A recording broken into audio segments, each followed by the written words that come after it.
Wait 10 seconds, see if God saves you.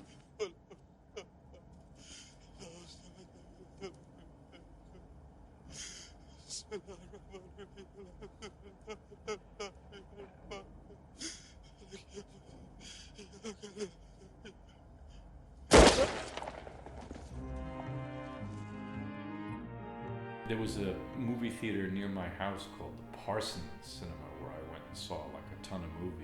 But it was in Manhattan. I saw Apocalypse Now there. That was like a kind of a magical movie palace. You know, it's still there. It's, I think, still the biggest screen in New York. So it's the place to see a movie if you can. I do remember going with unbelievable excitement to all kinds of movies when I was young. The theater near me, I remember seeing King Kong and Superman and Star Wars, all these movies. The Hollywood Twin, for about 2 or 3 years, it was a theater in Midtown Manhattan, right near Times Square. It was a terrible neighborhood. It was a porno theater that they had turned into a revival house.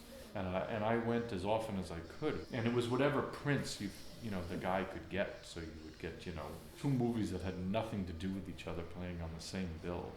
But it was a great education because you were seeing these great movies the way you're supposed to see them on the big screen rather than video, you know, on TV.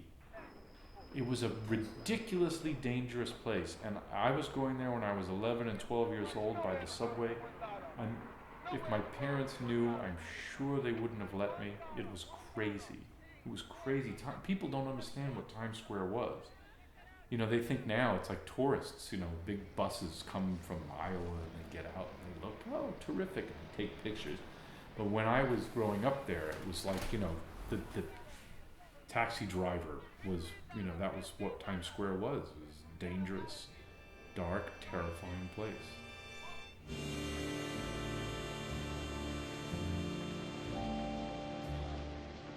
All the animals come out at night. Whores, skunk pussies, buggers, queens, fairies, dopers, junkies. Sick, venal. Someday a real rain will come and wash all this scum off the streets.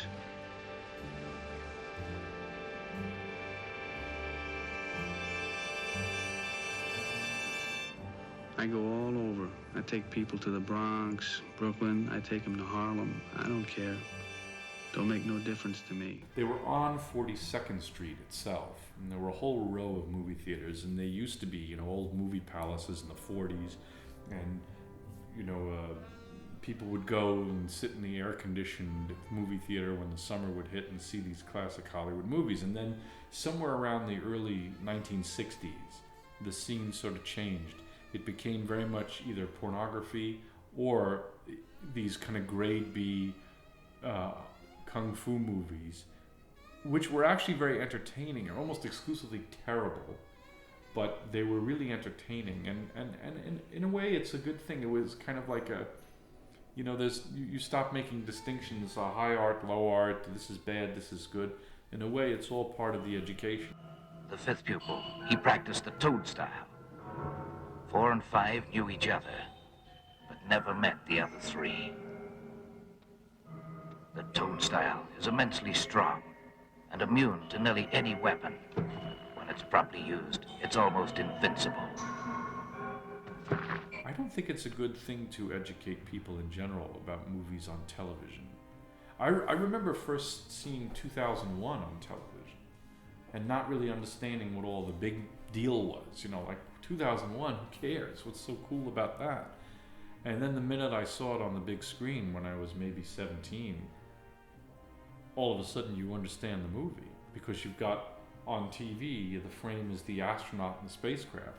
And in the movies, it's the astronaut and the spacecraft and then a huge expanse of space to the left. And you understand that the shot is about the immenseness, the vastness, the terror of deep space. And that's not something that you can communicate on television. So I don't think it's a good way to watch movies. I really don't. They're not designed for that. But now you've got kids that say, oh, I saw your movie on a telephone. That's terrifying. What's next? I saw your movie on my watch. I implanted your movie in my brain, you know.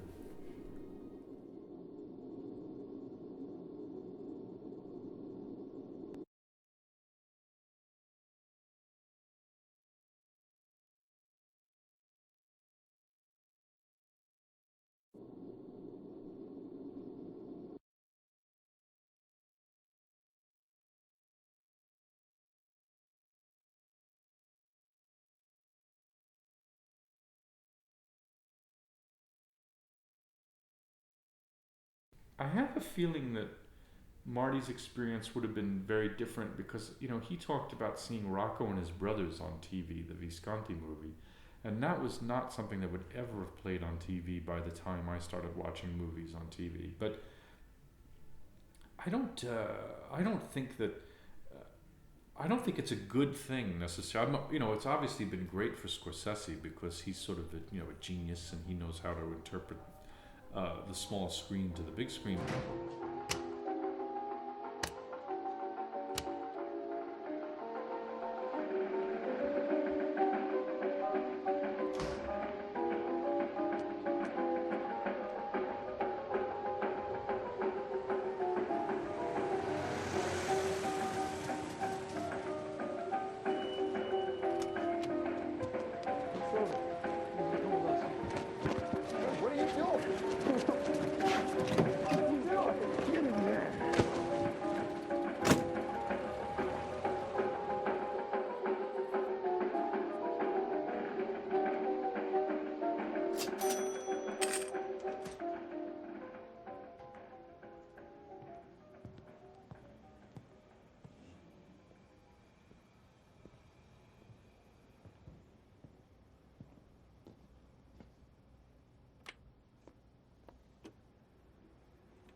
Well, I just did something for television.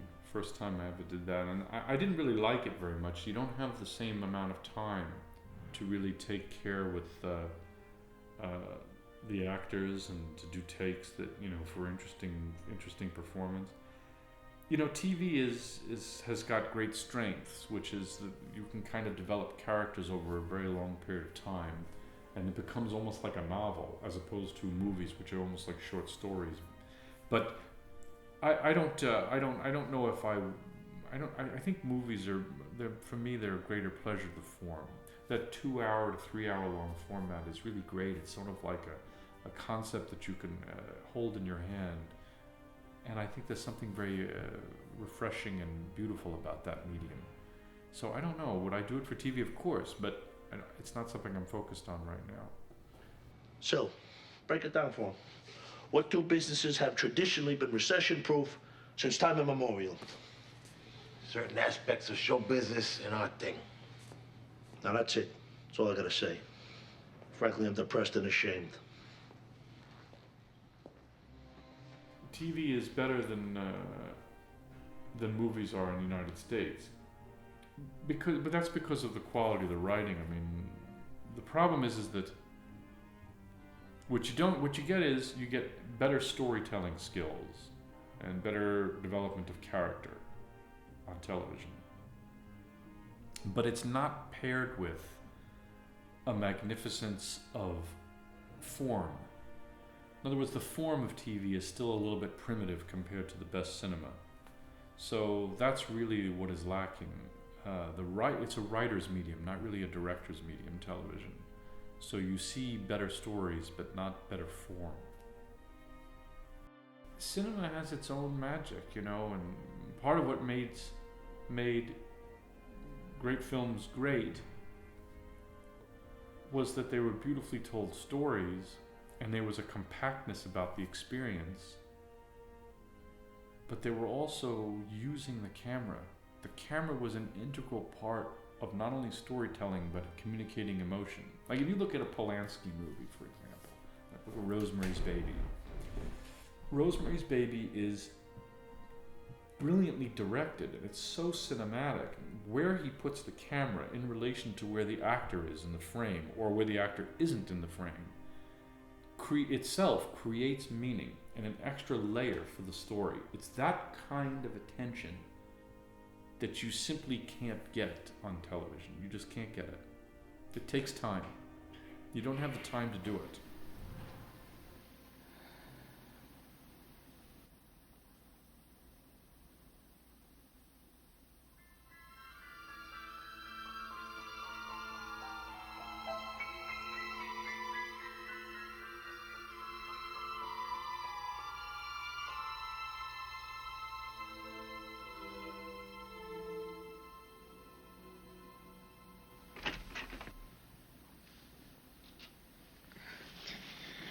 I was sleeping.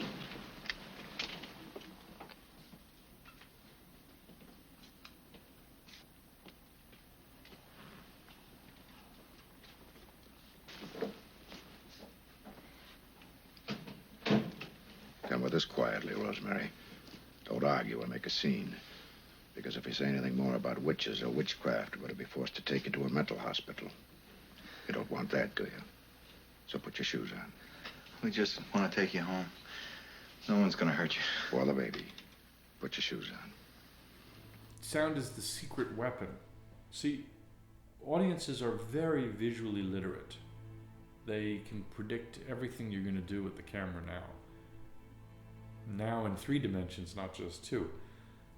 But they never really are conscious of what's happening sound-wise. You can get away with so much stuff that you can't believe. You can get away with, you're recording a bat, hitting a sofa, and you're putting it on a track where 2 people are kissing, or you can record, I used someone biting into an apple core in a scene, where there was nothing like that going on, or during a love scene, I used a tractor, a farm tractor. Because all of this serves a greater good. All of this is about reaching your unconscious. So thinking consciously about sound effects to achieve an unconscious effect. And there are directors who use it brilliantly, and that's sound editing. That's really taking this sound effect and putting it there, making those brilliant choices that some of the great sound editors were able to do, like Frank Warner did for Raging Bull and Close Encounters, and certainly Walter Murch.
who know how to do that. And unfortunately, when there's 120 minutes of music on a 125-minute long film, it eliminates some of the possibilities for that. But if you have only 30 or 40 minutes of music, you can experiment with incredible impact on the audience and make them feel very uneasy. You know, there was a study on airplane food. People say, why is airplane food so bad? And you know what they found is when they served airplane food not on the airplane, people enjoyed it much more. Why? Because the shh of the airplane apparently impacted our ability to taste the food. So sound has an incredible impact on how we behave and how we feel in a way that I don't think a lot of filmmakers are yet aware of.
Soundtrack of that is unbelievable. That is such, talk about sound editing. That's like the most brilliant, I mean, that's a guy named Frank Warner. He just died. I tried to get him out of retirement, but he lived in Arizona and he was a complete genius. You know, he took the sound effects that he used for Raging Bull and he had them destroyed. He didn't want anyone using them again. He wanted the film to sound specific. There's tigers roaring in that movie. There's him hitting drums constantly. There's all these weird rumbles and animal sounds. It's brilliant. It is brilliant. Which is not to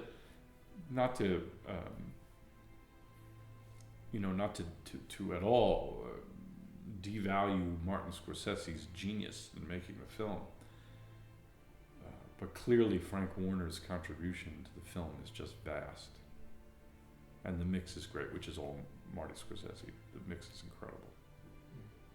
Best color cinematographer ever. Maybe he and Vittorio Storaro. Gordon Willis was like a chemist. He understood exactly how the film would respond in all circumstances. He had an incredible sense of craft. He took risks.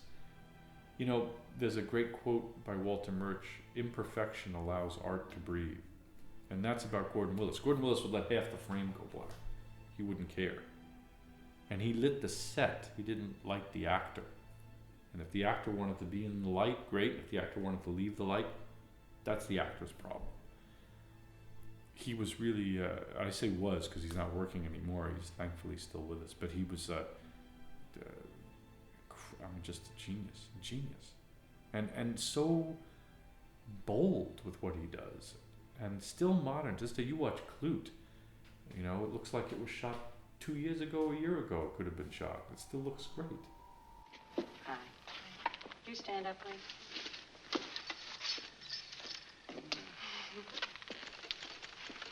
Hello. Hi. Okay.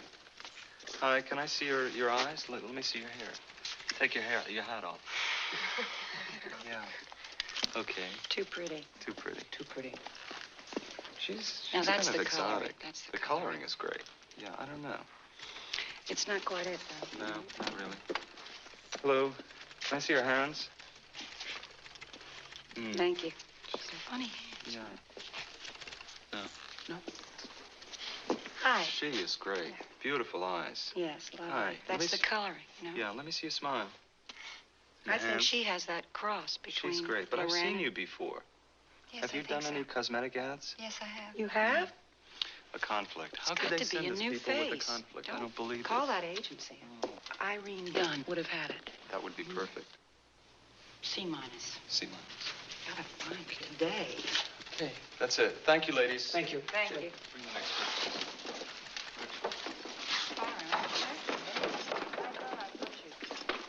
Popped out. See, I didn't get the sun this weekend. I'm exhausted.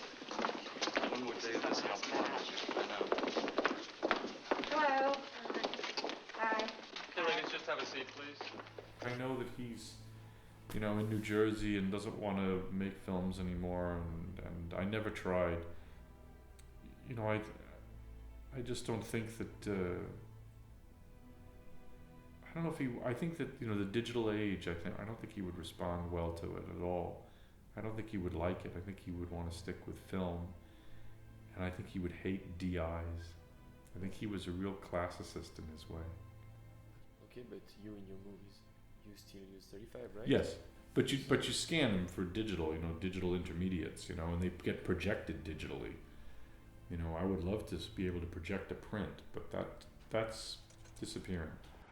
I'm taking you in, Lee. Not a chance. Come on out. Or do I have to come in and get you?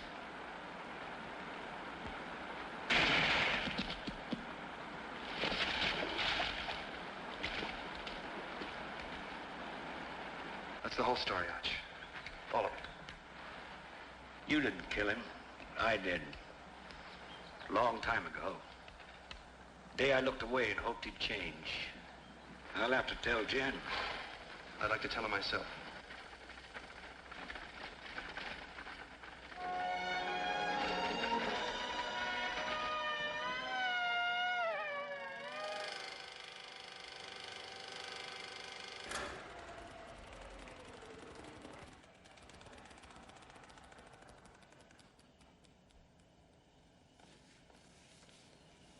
So is that it?